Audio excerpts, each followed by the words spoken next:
Naomi Osaka has announced that she will take a break from tennis and doesn't know when she's going to come back. We'll talk about that right after the bumper.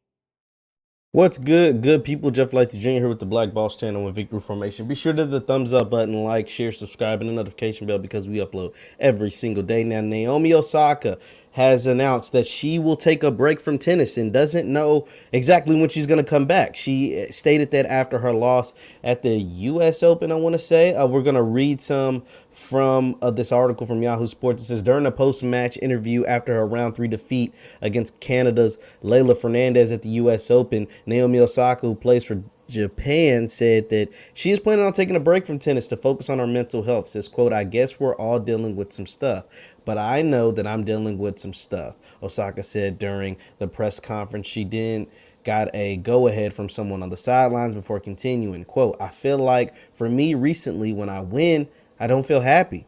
I feel more like relief. And then when I lose, I feel very sad. I don't think that's normal. She pressed on after the moderator said he wanted to wrap things up when Osaka began crying.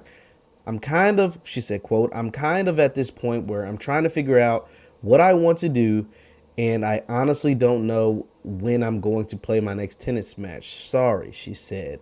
She also noted during the interview that her on-court anxiety has presented itself in acts of frustration, like slamming her racket on the court when things aren't going her way. Quote, I was telling myself to be calm, but I feel like maybe there was a boiling point, Osaka said. I'm not really sure why it happens the way it happens. In May, Osaka pulled out of the 2021 French Open due to her anxiety and confirmed she's been grappling with depression since winning the 2018 U.S. Open.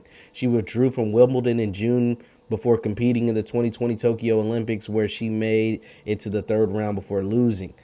And so, yeah, like Naomi Osaka is someone who has been dealing with mental health and things like that for a while now. Like I said, she's been dealing with it since 2018, which is 3 years ago. You got to remember, Naomi Osaka is 23 years old, right? She's been a professional tennis player since she was 16.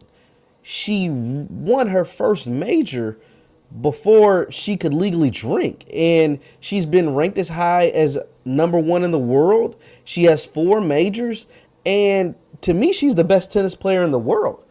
So with that comes a ton of pressure. With that comes a ton of anxiety. With that, as she explained, when she wins, it's not like she enjoys it. It's more of a whew.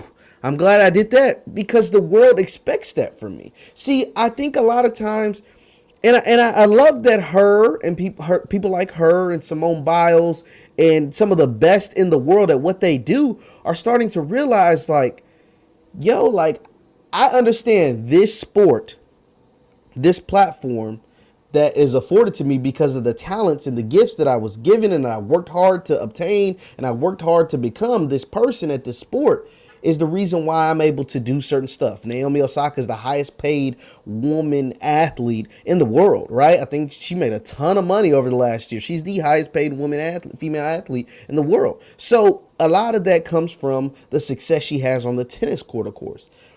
But at the same time, when you reach a level of success like her, especially at such a young age. I mean, she turned pro when she was 16. I don't know about y'all, but when I was 16, I couldn't be nobody's professional athlete, right?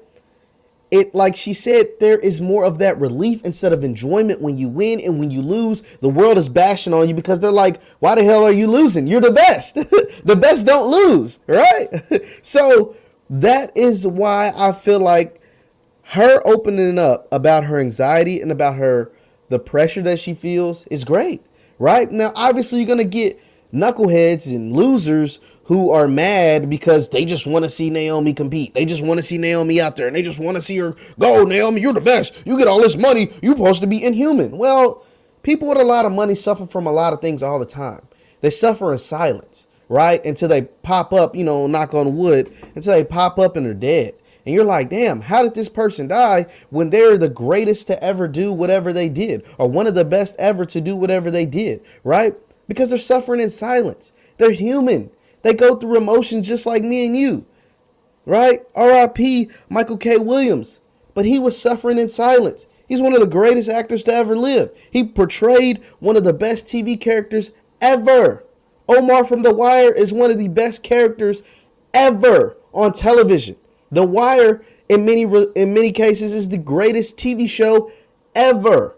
And Michael K. Williams played a huge role into why it is people obsess about The Wire. The Wire broke so many careers. It made so many people famous. But it's because of how talented they were and that collection of talent all coming together on one television series. Whether it was Idris Elba or Michael B. Jordan or Wood Harris or, you know what I mean? Like, it's a bunch of a collection of talent together. But even with all of that success, whether it was The Wire back then or Lovecraft Country now, Michael K. Williams had a struggle. He was suffering in silence. And this is not just excluded to black people. We saw Robin Williams. Robin Williams committed suicide because he was struggling in silence. So I'm saying all that to say this. Just because you make a bunch of money or you're super famous or people love you or whatever, you feel the pressures of the world just like someone who can't go out and make things happen for their family. There's pressures in different kinds. There's different kinds of pressures. And so I'm glad Naomi Osaka is taking this time away to get her mind right.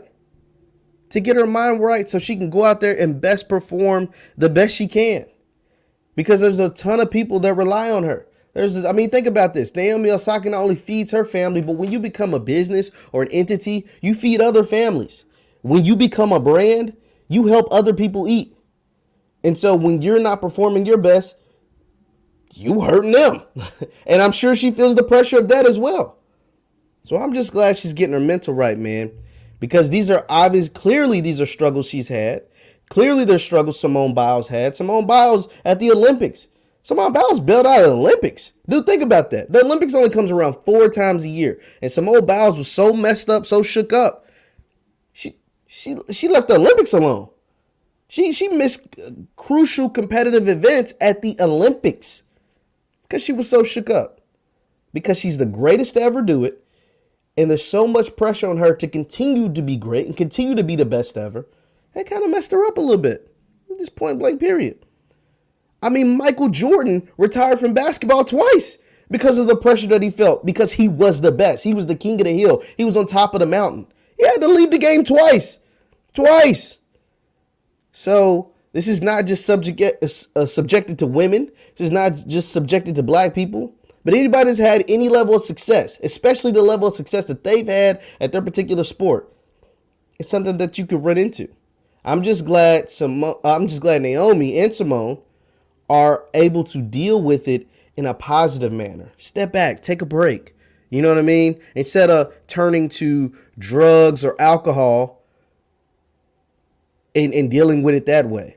When you're dealing with depression and anxiety, it's easy to slip into drugs or to slip into alcohol.